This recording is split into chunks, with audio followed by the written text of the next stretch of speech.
விருச்சிக ராசியை பொறுத்த வரைக்கும் இந்த குரு பயிற்சி உங்களுடைய ராசிக்கு பார்த்தீங்கன்னா ஒரு மிகப்பெரிய ஒரு நல்லது நடக்கக்கூடிய ஒரு நல்ல ஒரு சூழல். ஏன் அப்படின்னா டைரெக்டாக உங்கள் ராசியை 5ஆம் பார்வையாக குரு கடகராசியிலேருந்து பார்க்குறார். 5ஆம் வீடுங்கிறது மண்மனை யோகஸ்தானம்னு சொல்லலாம். அப்பேற்பட்ட வீடு அப்படின்னா அந்த விருச்சிக ராசி பொறுத்து செவ்வாயோட வீடு.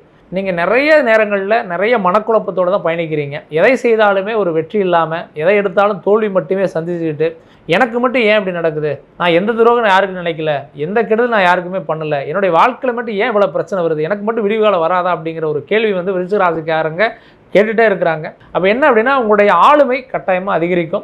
சில நேரங்களில் இருந்த அந்த மன கஷ்டங்கள், மனக்கசப்பு, ஃபேமிலியில் இருந்த ஒரு கருத்து வேறுபாடு, பிள்ளைகளால் இருந்த மகிழ்ச்சி இல்லாத சூழல், உங்கள் குடும்பத்திற்குள்ளே இருக்கக்கூடிய அந்த பகைகள்லாம் விலகும்.